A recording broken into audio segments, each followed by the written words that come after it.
everybody. So we're going to go ahead and start. This is tonight's presentation. We have a very special friend of mine and a composer. His name is Mr. Paul Dice. The goal of tonight, obviously, is to just get some insights from somebody who has devoted and dedicated his entire life to music and to composition. We're very happy to have everybody here, and we're especially happy to have Paul here, and we're going to go ahead and talk in just a little bit. I want to do a little quick introduction about kind of what we're doing here.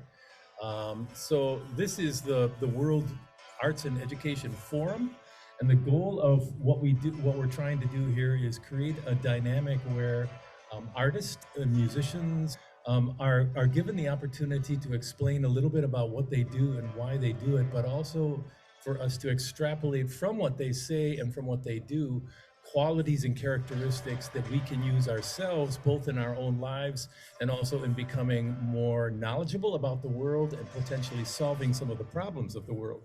Tonight, we're going to be talking about composition, and composition is the same process of problem solving. So ironically, there are many of the same kind of dynamics that go into scientific problem solving and all kinds of solving problems in our societies that go into composition. And so you're going to hear that in some of the things that Mr. Dice has to say.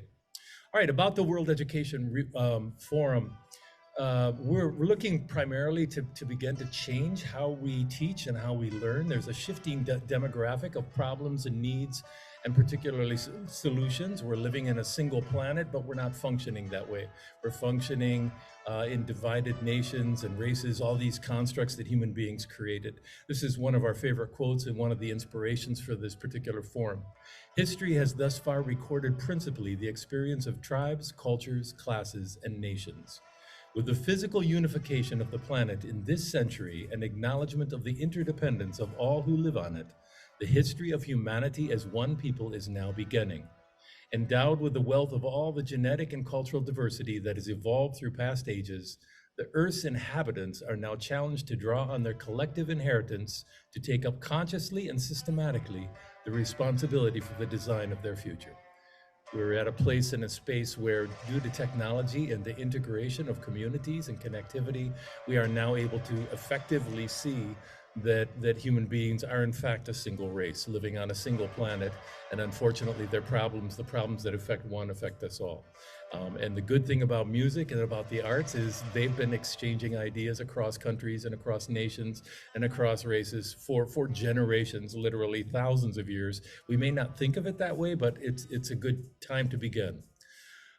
Specifically today, we're going to be looking at the difference, kind of comparing, looking at the creative process, the creative discipline, which is really essential to innovation. And as I mentioned already, the scientific methodology and the artistic creative process are almost one and the same. We give different names to things. So like we say, research the topic, as opposed to begin to think about and brainstorm ideas. We form a hypothesis, which is our reflection period. And so we're going to talk about kind of the parallels here. If we look at the discipline for composition, we can see that first of all, there's always a need to say something. We have an observation. It's what we call the power of deeper thinking, or observation is that ability to make observations that other people either fail to do or don't do to the extent that an artist or a songwriter may. And that's why when we hear that song, it's like, oh yeah, that's what I feel. And we hear that composition, it's like, oh, that has a really deep and profound meaning. And that's because the composer was looking below the surface. They were looking for symbolism. They were looking for things that many of us in our daily life don't do. Then we reflect, and there's a great deal of reflection that comes into the problem-solving process and the creative composition process. The ability, in the case of an observation, as you'll hear from Mr. Dice tonight, he made many observations, some of them small observations about nature or this, but then he had to convert that observation into a composition for, say, string quintet or for something like this. And that process of reflection is a deep process of thinking about the symbols and thinking about the way that can be converted from the world of wherever the observation occurred into the world of music. One of the key components of the composer, and particularly the problem-solving artist, is that they have to be good at improvisation. And every single composition starts out first and foremost as an improvisation. So the discipline of quote unquote thinking out of the box is that we don't just say it's something, we actually understand what to do and we practice that. And of course, that's something that scientists need as well, which is why Einstein very astutely said, if I could be called anything, I wish to be called an artist, because he believed that his creative composition or his creative ideas came from the artistic part of him. And then finally, we get to the point of the refinement and the actual completion of the piece. And as you'll see, Paul's going to talk a little bit about the process of how he composes something, and then later on he'll reflect it. He may do another version of it, and then may change it and whatever. And so that the process of refinement or revision is never over for a composer. You refine something, you complete it, you get it to that first commission or wherever it is, but then you move from there and begin the process of revising and changing. And lastly, of course, we get to performance, which is the actual presentation. And one of the beautiful things about our tonight's guest, which I'm about ready to introduce, is that he is particularly interested in making sure that he works with the people that he composes for, and even to the point of changing the composition, if need be, in order to be able to accommodate their skill sets and what's going on. And he can share some insights and some ideas about that. So that brings us to tonight's guest, Mr. Paul Dice. He composes music based on movement and sound and nature, techniques and practices, and other art forms. He began his career playing trombone, and then later on moving through different stages of being a bass player in rock bands and touring much of the United States. And then he went from there to studying at Boston Conservatory of Music. And about 10 years after that, he studied with Mr. Lou Harrison, who's one of the most famous American composers, particularly in the fusion of Asian music and classical music. And in that process, and he'll talk a little bit about that process, he was able to pick up a whole variety of techniques and ideas about composing not only the music of Western classical music, but fusing it with a variety of other formats. You're going to hear that in his music. He's a firm believer in collaboration across cultures and is the founder and president of the International Friendship Through Performing Arts. He has also had his music performed across the world, and particularly in symphony orchestras across the United States. I'm not going to actually say too much about that, because some of this week I think we'll probably get into in our discussion, but I will tell you I am very, very, very pleased to introduce our guest for tonight, and that's Mr. Paul Dice. So I was enjoying it. Boy, yeah, let's just start out with I like that. Let's just start out with a little bit of just like a discussion about what motivates you to be a composer. I mean, this is a difficult lifestyle, so how is it that you evolved to become a composer, and what was the motivation behind that? Fun. I love every minute of composing, and now I'm at a point in my life where I compose every day, and it's just incredibly fulfilling, and it's just really a lot of fun. In fact, Lou Harrison, I was just reading a little bit about him today. He once said that his toys are scattered amongst a large acreage, and I feel the same way. You know, composers have a toolbox. They keep learning new tricks, new techniques, and you know, a lot of them are in in histories and traditions, Eastern and Western.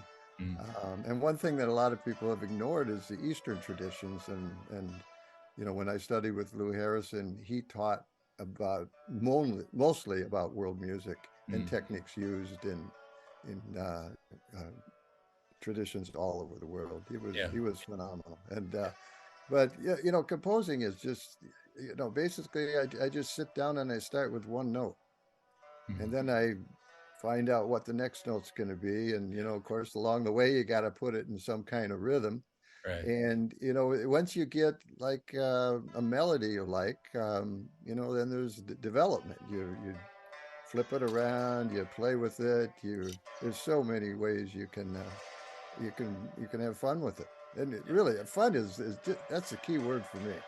I mean, it's just, I love it. And there's nothing I'd rather do.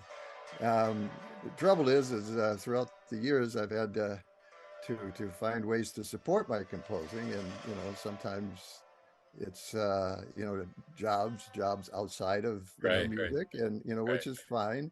But it took a while to figure it out, and sometimes you get working those jobs, and then you realize you need another one, and then maybe a third one, and Yeah, yeah. so but another way, composers are able to you know strive, and is through commissions and grants and stuff like that, and so those are always helpful as well. Well, we'll talk about then regarding the pieces that we're going to play tonight. We'll talk about kind Okay. of what the inspiration was for each of those pieces. I'm going to go ahead and play a little bit of the bio that we have on you that kind of explains a little bit about this Oh yeah, process of evolution. Okay, so please let's do. go ahead and My interest in music began in elementary school after hearing March of the Toys by Victor Herbert from the movie Babes in Toyland. I decided it was time for me to learn to play a brass instrument, so I chose a trombone. But even back in those early days, I was already curious about music from other places. I spent many hours looking at my backyard through a big picture window in our living room. My secret wish was that aliens from another galaxy would zoom by, pick me up in a spaceship, and take me to their planet so I could study their music. But, of course, nobody ever came. I later realized that there was music from cultures all over our planet that I knew very little about. So I shifted my focus. Every time my father asked me what I wanted for Christmas or my birthday, I would tell him to go to the local record store and randomly pick out an album from the world music bin. It was through these albums that I was introduced to Javanese, Chinese, and Japanese music. These three musical traditions continue to influence my music, along with movements and sounds of nature and my years of playing in rock and jazz bands. Due to the sporadic nature of touring, in 1976, I decided to commit myself to composing and attended the Boston Conservatory.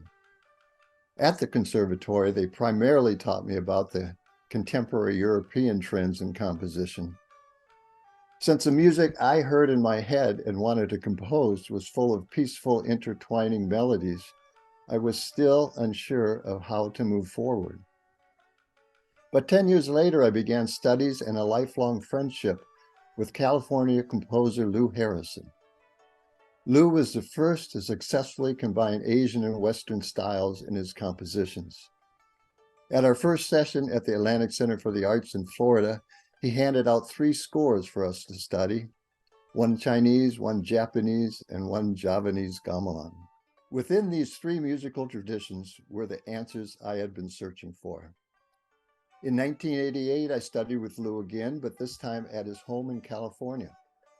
After a month of daily lessons, staying in his guest room and eating his food, I asked him about his fee. It was something he never talked about, so I brought all the cash I had and hoped it would be enough. He simply asked me if I was wealthy. I replied that I wasn't wealthy, but wasn't poor either, and would be happy to pay him whatever he wanted. He told me that the Atlantic Center for the Arts had paid him enough and that he didn't need any money from me. He told me that one day I would have the chance to help someone out in a similar way, and that would be payment enough. I couldn't imagine that I would ever be in a position to help someone else out like that, but 4 years later, I had that opportunity. I was invited to be a part of a music delegation that traveled to China and Kazakhstan to study the music of the minorities. On my second day in Beijing, I met Gao Hong, a wonderful pipa player who played for me and allowed another delegate to film her. What Lou had said finally made sense to me. I asked Gao Hong if she'd ever want to come to the US and do a tour, and she immediately agreed. And I spent the next year and a half lining up a 10-city tour for her. It was something I had never done before, but I wanted to continue Lou Harrison's legacy of kindness. Gao Hong and I corresponded through a translator and fax machine and eventually fell in love and married. We just celebrated our 28th wedding anniversary last May. So Lou Harrison's kindness and generosity had major impacts on both my musical and personal lives.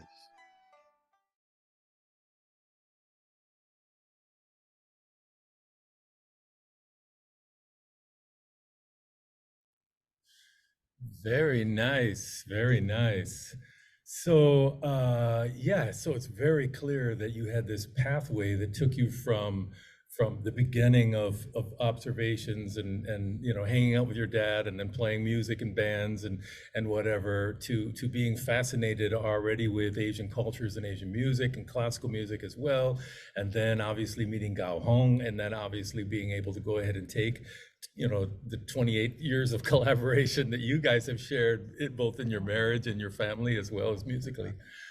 Let's go ahead and say kind of see where this goes now in terms of your compositions. I want to make sure that we have plenty of time to get to the compositions and give you a chance to kind of talk a little bit about them. So so the first composition we're going to be playing is a piece called the Buxton Boardwalk.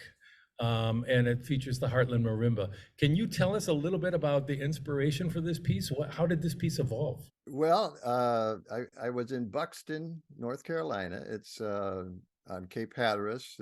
And I used to just love to sit and watch the shorebirds just run around like crazy. And it was just so inspiring. I mean, I wish I never left, actually, in a way. But right away, I thought, there's music in this. If I could just do a humble depiction of what they're doing, it's going to be fun. And so I actually wrote it for orchestra first, and sent it off a few places and didn't have a lot of success. And then all of a sudden, Heartland Marimba from Iowa, it was the Iowa Composers Forum that had a call for scores. And so I thought, okay, I can adapt this for that. That'd be perfect, because it's, marimba vibes and xylophone. It's what a combination. And so I sent him the piece and I didn't hear from him, and thought, oh, okay, well, maybe this isn't going to work. And then all of a sudden I found out it was scheduled for a virtual festival, and which was awesome. And but actually, they didn't ask me any questions. I expected them to say, Paul, this is impossible. Change it, which I do. If I love it when I can, have that connection with the performers, and just because it's a learning process too. If I do something that hurts your hands, that's not what I want to do. If I do something that's really awkward on your instrument, that's not what I want to do. I just want to learn how to do it better. And but what happened is they went ahead and played the piece, and I heard it for the first time online, and boy, they did a fantastic job. It was unbelievable.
I should Right, mention something that, Soa Mensa was up in the corner and people were right. probably wondering what's going on. Is that a commercial? Yeah, No. Well, it is in a way for Soa. I mean, Soa is a wonderful man, but he's also an amazing master drummer from Ghana. And at one point, after I had written the piece, I realized that part of the inspiration was from watching him play in a multicultural group with my wife since like 1998. So I've seen him right, many times. And there was a point in all his improvisations when he seemed to lift up his sticks and just let him fall at random.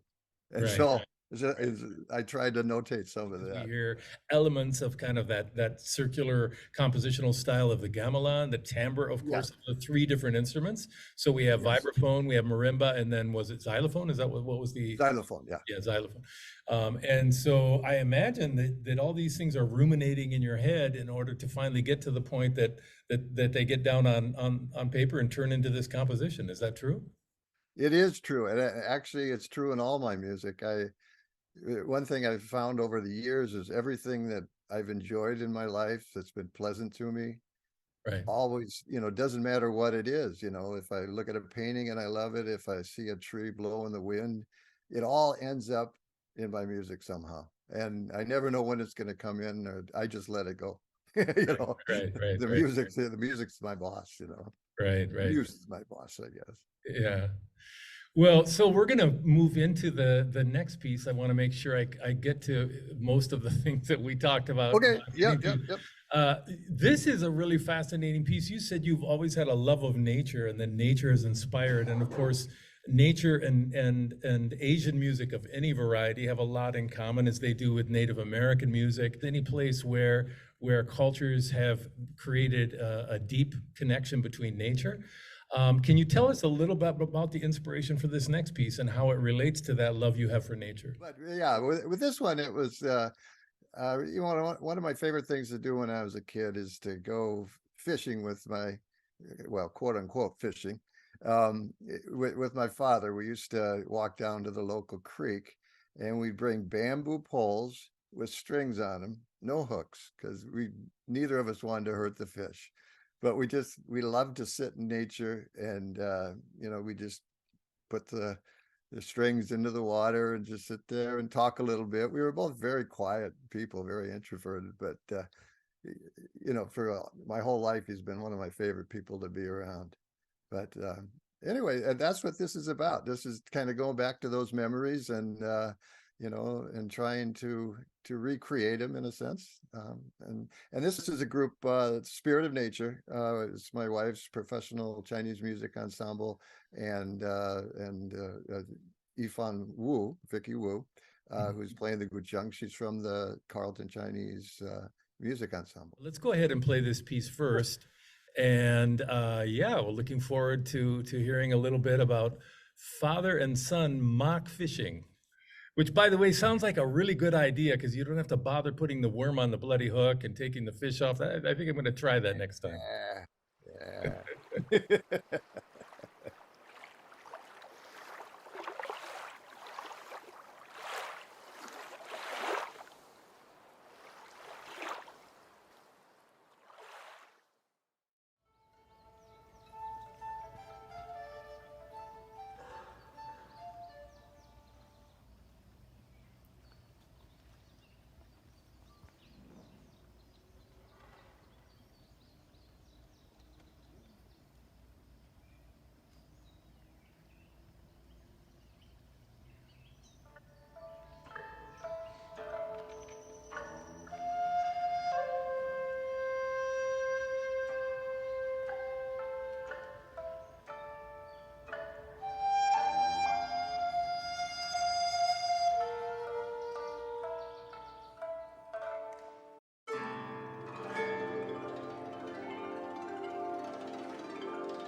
Just for everybody that's here, there's a process of what we call cultural competency. Cultural competency is the pathway by which we move from where we are to something that is where they accept us almost like their own. And there's a process that we can kind of go through. There's stages. You can sometimes mark them. There's a graph that I have in one of my classes where there's 5 different stages from culturally incompetent, which is where you're actually harmful to another culture because what you know is not at all based upon what it is they'd like you to know, to eventually getting to the point where we're culturally competent. That is, you've hung out with people long enough, you have friendships with people long enough, and now you understand a lot of what makes them a lot of what they value on their terms. It's kind of a self-determined knowledge. But then you get to cultural proficiency. And to get to cultural proficiency, you literally have to live with the culture, in the culture, and want to serve the culture in some capacity. At the end of the piece, I let it play out because you saw that the people in the ensemble were very, very fascinated or very, very appreciative of what Paul had done. And you could see the amount of respect that they had for the composition. It takes a lot to learn somebody else's language to the extent that they feel valued by what you did. And so, although Paul would not say this, I will say this for him, that's what I think I see in his piece. Okay, so I'm going to go ahead and open up the chat room, and then I'm also going to go ahead and take some comments and questions from the people that are here. So go ahead if you're at home and you want to write something in the chat room. Please go ahead, questions or comments, and then anybody here that's in the room, please feel free to pick up your microphone. Okay, so we're taking questions as we talk. So we're just taking questions on the piece of Father-Son Mock Fishing. Okay. So we have one comment. It was good to hear Gao Hong's ensemble. Yes, that definitely was a beautiful ensemble. And they're taking, again, a Western vision of Chinese music and converting it. It was really interesting to see the way you dealt with time, because you composed the space into the piece of music, which is essential to a lot of Chinese music, but we had to conduct our way through it because we're also doing it in kind of a Western formula. So I thought that was really interesting. Yeah, and well, it is. A lot of what I do is unusual for Chinese instrumentalists to play. You know, the direction of my melodies and stuff, and that could use a conductor. I mean, the first version of it was commissioned by my wife's Carlton Chinese Music Ensemble, and she conducted it. I believe she did. But a conductor would have worked there too. But we didn't have one, so they both, Chen Tao. They did it really nice. They did a great job, and they traded off, and it was very well organized. I was very impressed. Okay, good. Let's take some questions, see if there's anybody here in the room have any thoughts or comments. Okay, so we're going back a composition to the one that we did earlier, a Buxton Boardwalk, and we're talking about the marimba and the double mallets. And so the question was, what are those, and how do you compose for a marimba when they have essentially 4 fingers that they're playing with? They have 2 mallets. Well, actually, I just wrote the part, and they chose the mallets. Yeah. I mean, everybody seems to have a different preference, and I mean, you can be specific about what mallets you want to play, but I just left it up to them. Yeah, so again, that's called a marimba, and they basically divide 2 mallets in each hand, and then they use those 2 mallets to be able to effectively negotiate the part that the composer plays, or the composer composes. Okay. No, you can move them closer together. Again, if he composes a piece, or part of the part for the marimba has a chord or something like this, then they're going to have to negotiate that chord, and they're going to have to split out the mallets or move them closer together based on the composition. Yeah. Sorry, I answered that for you, but no problem. Okay, good. Other questions and comments? One comment says, Heartland Marimba played your piece really well. I agree with that. Steve Summers says, is standard notation utilized with the Chinese instruments? Is any of it aleatoric? So how do you compose for Chinese instruments? What's your composition? Do you use Western style composition or? Well, I've done both as far as the notation. Mm-hmm. Is that what you're asking? Yeah. But also, there is no improvisation in that at all. it's yeah, everything's written out note for note in Western notation, which they do read, Okay.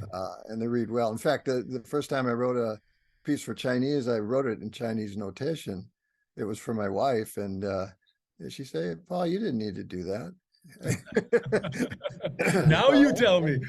But it was a great project because Yeah. it was very very informative for me to write in Chinese notation, help me understand a Yeah. little bit better. And it's just all numbers, the cipher notation, and Yeah, yeah. Well, very once good. again, that's that pathway to proficiency. You started out, I'm sure, who knew at 18 or 19 you'd ever be writing for Chinese instruments, right? And then over the process of studying with Lou Harrison and then going to China and then meeting Gao Hong and then da da da da da da da. And Yeah. bit by bit, you're just moving up this kind of scale of proficiency to get to the point where you could do a piece like this. Well, yeah, I didn't realize until I met Lou Harrison that you could actually write for Chinese, Japanese, all these instruments. Yeah. That was just wonderful fun. Yeah, great. Well, so we have another composition that is also inspired by nature, and I think we'll go ahead and move on into this one. This is called Gulls Circling the Bay. Oh, yeah. So what would you like to tell us about this? Well, this is once again, I'm just sitting there watching nature, and I was in Door County at this beautiful bay, and these gulls were just circling around really fast. I mean, hundreds of them, and they were going so fast, I couldn't figure out why they weren't colliding with each other, honestly. And so I just kind of watched them. I started taking some sketches, just writing things down, and then I wrote it for string quartet originally. And it's one thing about this piece is I use different time signatures at the same time. I mean, for people that don't know what time signature is, well, a march would be in 4/4, a waltz would be in 3/4. Well, I combine them simultaneously sometimes, different ones, to depict different birds. And then I got this opportunity to have Sybarite 5 play it at the Tootie Festival back in 2020. It was my last, well, that was the last live concert of my music for quite a while. Right. It was like March 7th, 2020, and then the pandemic canceled everything else. But one thing about this is I found out, they had a quintet. They had a bass added to the quartet. And so I said, "Oh, can I write a bass part for you? I would really love to do that." Being a former bass player myself, I love bass, and so this adds a whole new dimension to it. Right. And what you're going to hear is all these different levels of melody going on at the same time, and just like what I had always wanted to do. And so we can imagine the birds interacting. We can imagine each bird as being a melody of sorts, and we can imagine the counterpoint of these 5 instruments. And so let's go ahead and play it, and then again we'll open up the chat room afterwards and see if anybody has any reactions or any thoughts about it. So this is Gulls Circling the Bay.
That's one of my favorite pieces, by Yeah. the way, Paul. So one of the things that's really challenging for all of us as composers, and I think you did it remarkably in all these pieces, but especially in this one, is make sure that you're giving consideration to all of the instruments and to the engagement of the musicians so that their roles are all, if not equal, at least pronounced and enjoyable. Sure. Yeah, And yeah. and we saw that in this piece that you passed the melodies around, you passed the roles around. Nobody got stuck on pizzicato duty for too long, you know. I'd hear about it if they did. Yeah, you would, exactly. Hopefully. And so I thought you did just a marvelous job with this because we could hear the roles changing, and we could feel this kind of shifting, and we could feel the passion of the musicians, and that's really critical. A lot of people don't think that it's just what you hear that matters, but it also matters that the people that are playing what you hear enjoy what they're doing. And I really got the feeling that the quintet really enjoyed this piece. They did, and I enjoyed their playing. I mean, they're phenomenal. Yeah, I yeah. was very lucky to have that opportunity. Well, so we have some comments here. One says, I always thought Gulls Circling the Bay was a gorgeous piece and have had the opportunity to hear it previously. So we actually have a fan here of your piece, as am I, to be honest with you. Let's see if there's anybody here in the room who has any questions or comments about what you heard, what they did. Yeah, go ahead. Ah, that's really good. So it's kind of that process of when you have that inspiration, how quickly do you convert that inspiration into composition? Do you immediately get to work on it, or do you sometimes reflect and think, or what's that process from the conversion of your observation and inspiration to actually getting to the composition? Well, in my earlier days, it took almost forever to, I had this inspiration and I wasn't sure what to do with it, and a lot of that, once I studied with Lou, that helped. But actually, the more I compose, the quicker it comes. I mean, the inspiration now is immediate. The music's immediate. I mean, and it just keeps developing. But boy, back then, I think I started that in the probably early 80s and finished it in 1991. Yeah.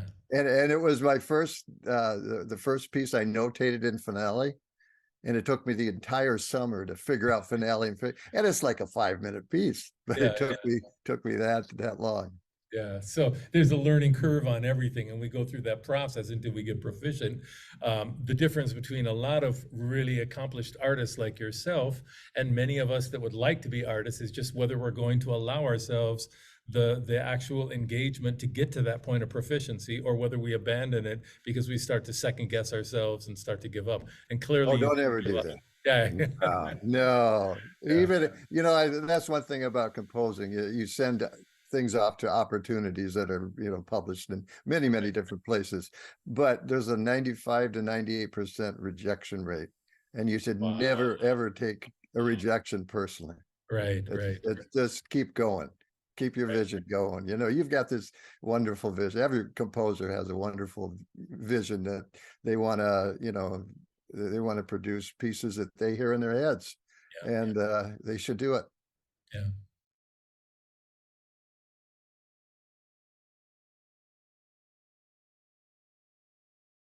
Go ahead and move on to the next piece as well. But this time we want to show people just a little bit about that process.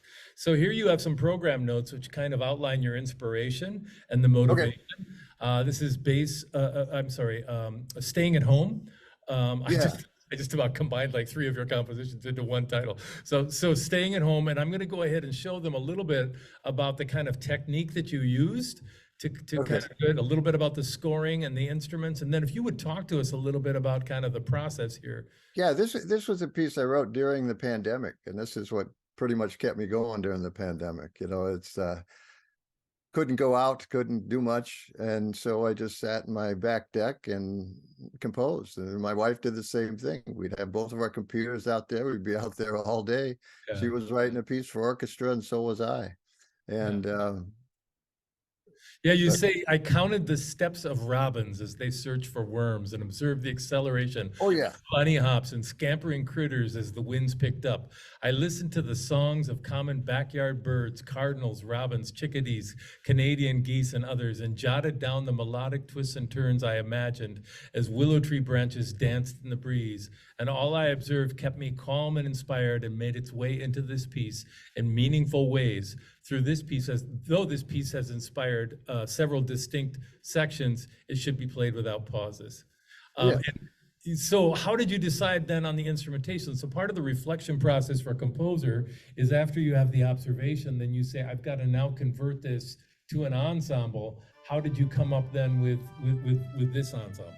Well, I wrote it for chamber orchestra partially because I thought it might be easier to get it performed. It's hard to get things performed by orchestras. Yeah, Um, right, right. I wanted all the different types of sounds, the woodwinds, the brass, minimal brass, but Right. very important, and the percussion, and then the strings. So I wanted all that because that's what I heard.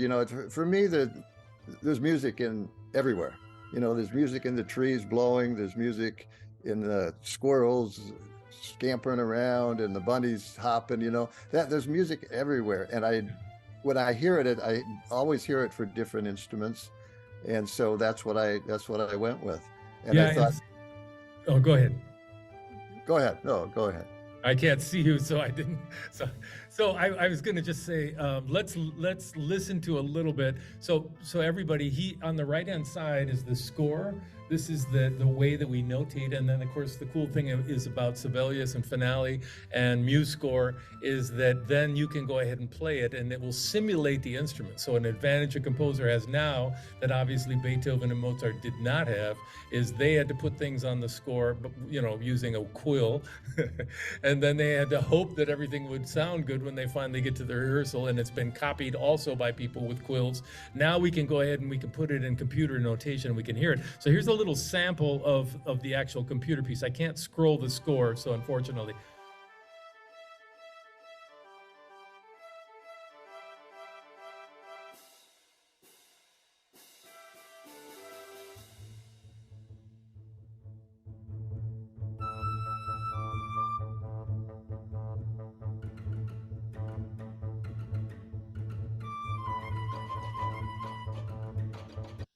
So again, we don't get a lot of the humanness from a computer, but the nice thing about the composer is Paul gets to go ahead and hear his concept and then tweak it and fine tune it. And then of course, when you print out the part, everything is going to be based on this notation system.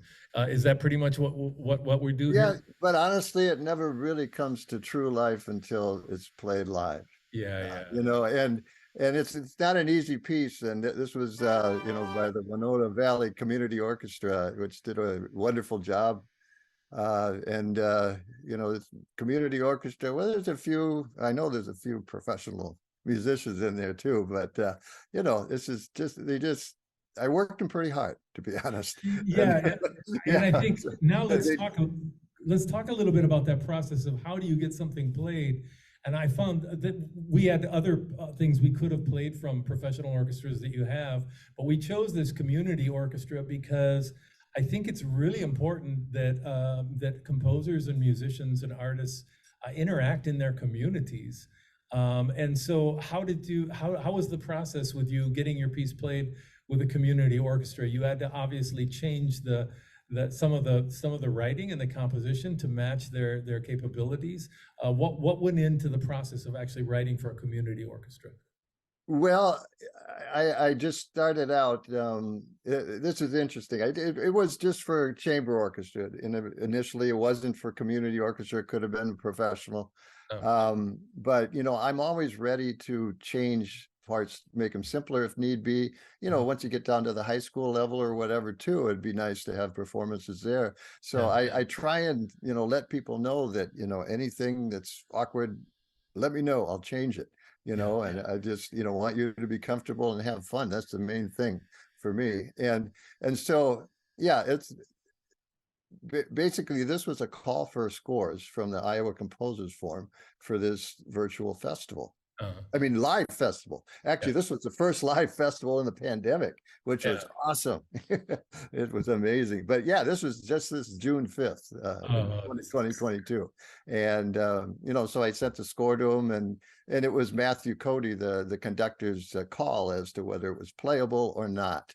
And he did it.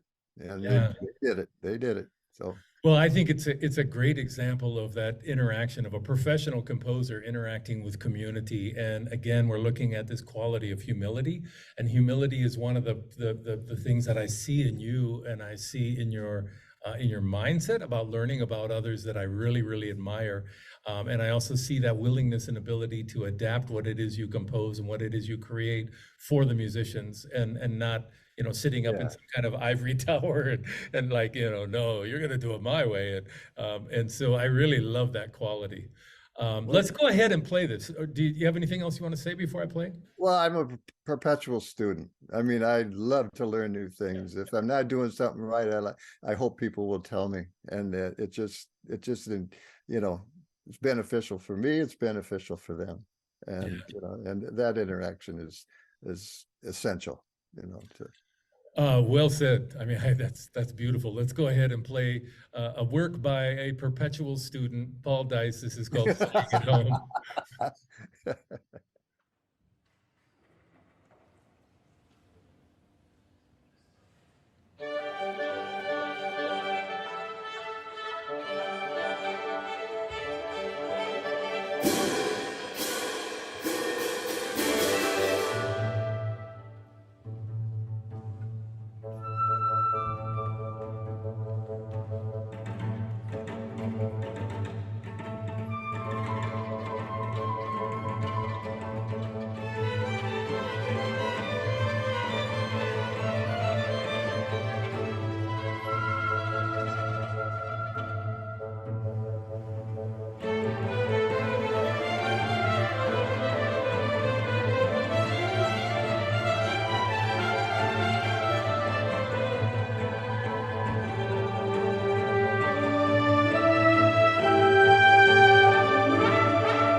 beautiful. That was beautiful. So just before we go into this, you can see, everybody can see just the whole lineage of what we've already seen. We saw the marimba. You saw that actually, the technique that he learned from that is there. The string quintet is basically the orchestra voicing. So you hear a lot of that. You hear the kind of ability that he's had to do polymetric and polyrhythmic writing, the ability to extend and connect melodies from one melody to another. So a lot of the techniques that we've been listening to from all those other ensembles, you see manifest in this.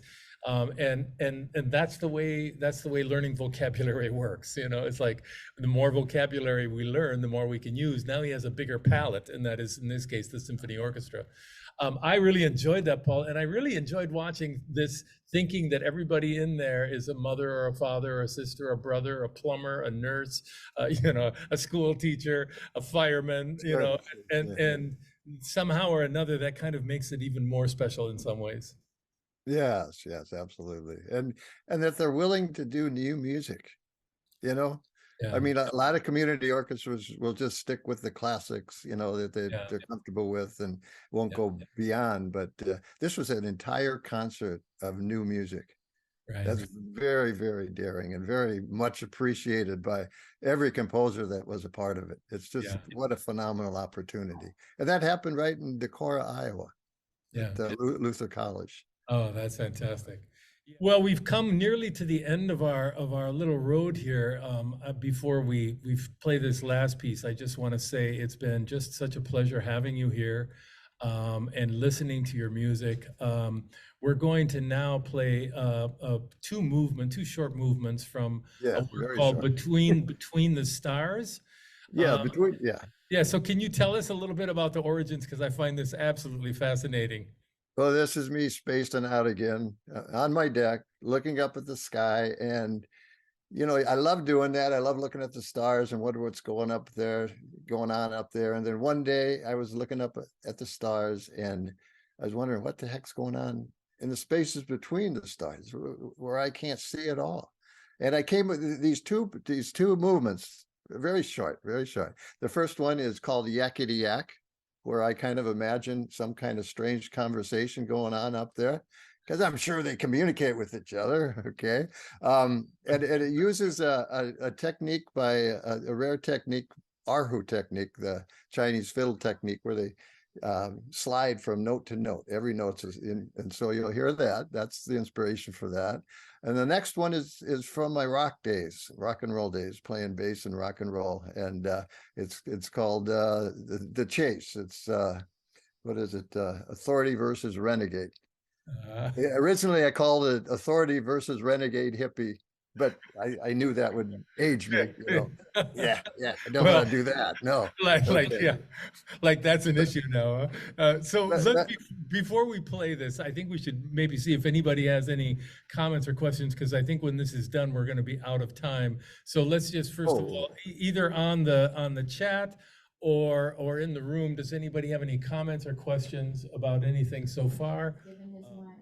Oh, that's good. So she said she liked everything that you've done, and felt thank you. and felt that it just shows this flexibility and freedom that you have, and kind of lets us into your mind and the abilities that you've been able to go ahead and put that together. I didn't summarize that exactly as she said it, but it was really Thank you very much. Okay. Really appreciate that. On the chat, Dan says, lovely, the music took me to new places and it was right on time. Great choice of refreshing creator and communicator. I agree completely. Linda says, most meaningful content musically and in dialogue. Paul, how do you decide how and when to end a piece? Yeah, when do you decide that's enough? Oh, the piece says it to me. Okay. I mean, you get to a certain point, and it's like, that's it. You know, and you know, but sometimes you question it. I'm working on a piece right now where I've had like 6 different endings, and I think, well, maybe I'll go back to the first one, you know. Yeah. And you did say before, and I want to reiterate this for anybody that's interested in composition or creativity in any way, shape, or form, that it's very good to bring your composition to a final rest, to a point. Make sure you complete what you start. You've said this before, but it's also important to recognize that where you stop, you can always pick it back up and revise it and change it later, right? Oh, absolutely. Yeah. Yeah. And so And is that part of your process? absolutely. I have so many versions of just about every one of my pieces. And yeah, I'll hear it and I think I could have done better, and I could have done this instead of that, and it would have been more effective. So I change it. And the next time it's played, it's different. And so it's everything I write is constantly evolving. And hopefully I keep getting better as a composer and learn more from the Oh no, it's instrumentals and it's all it's that stuff. fascinating it's so fascinating to see your journey and to see it all manifest in these pieces. So let's go visit. This is kind of E.T. meets the Vulcans in Yakety Yak It at the is. beginning. And then we're gonna go ahead and hear the second movement as well. You'll have to remind me. Hello, everybody. My name is Paul Dice. I'm from Minnesota, and the name of my piece is Between the Stars. I'm out on my deck here because this is where the inspiration for the piece came from. One night, I was looking up at the sky, and I started to try and imagine what the heck was going on in the spaces between the stars, far beyond anything visible to me. Well, I thank you for tuning in, and I hope that you enjoy listening to this piece as much as I enjoyed composing it.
That was beautiful. That was fun too. I could actually see That's a good way to end it. Yeah, Anyway, yeah, absolutely. Well, so we've come to the end of our little journey here. I don't know. Let's first of all see if anybody else has anything else to say. But so far we have what a meaningful musical content dialogue it is. What an enjoyable presentation. uh, And I think on my end, I'll just say again. The idea of being creative and constantly devoting your life. You said some things earlier to me that indicated that being creative was very important to your lifestyle, even to the extent that if you needed to go ahead and work in a post office for a period of years, you were willing to do that. So your music remained autonomous of your ability to go ahead and provide for yourself.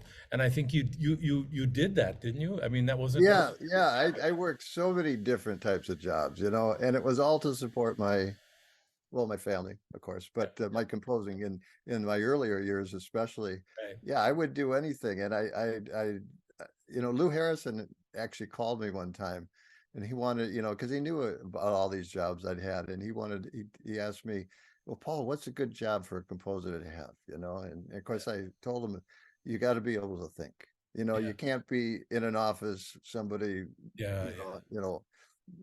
just bossing you around or looking over your shoulder all the time. You have to be either outdoors, or couriers, that type of thing. So you're away from the office space or Right. whatever it is, or the warehouse or whatever it is, and you have time and the freedom to think, because composing is 24-hour thing. I mean, you think about it all the time. You dream about things. A lot of times you'll figure things out in your dream. I've actually dreamt complete pieces in my head, but by the time I wake up, You forgot them. well, no, they're there, Yeah. but not as clearly as when Yeah, no, if I that's could right. have just, If we could only take have a that MIDI or something. interface, if we could only have a MIDI interface from our dreams straight to the notation, we'd be in great Oh, shape. So I do want to straight to just, Sibelius, yeah. yeah, exactly. I just want to say for one last thing, you also developed an international organization, which we're going to be working with as we continue these. And can you tell us just a little bit about that and some of the people that you work with, because we'll be seeing some of them next semester. Yeah, I for 30 years I've been working with people from different cultures. I've been presenting, commissioning, and booking them, just whatever type of things they need. And it's just been so beneficial for me, because I'm there firsthand, watching all these different cultures, Right, right. come alive, and all the different techniques, the different approaches to music that they have. It all spills into my music. And Yeah. so am I doing it for them or am I doing it for me? I don't know. Yeah, You no, know, but but no, you're doing. I love it. I love it. Of course, my wife is and she's had so many projects and Right, right. professional, improvisational with people from different cultures. So it's 30 years, a lot of fun. Yeah, well, Fun. so That's first the off, key, fun. yes. So first off, thank you very much for remaining positive and having fun for so many years, for working through all those trials and difficulties to get to the point where you're willing to go ahead and bring music out to us. Thank you for working with all these other people, because I think what we're looking at now is that the world is in desperate need of international friendship. And of course, that's Oh, absolutely. we're desperately in need of sharing artistry and our stories across cultures. And of course, that's what you guys have been doing. And so again, thank you so much for Thank sharing your music you. with us. It's Uh, been cool. yeah, it's been Really fantastic. cool. So once again, everybody, thank you for showing up today. You people that are here, thank you. We really appreciate you spending the time with us. Paul says thank you as well. And Absolutely. everybody online, thank you as well.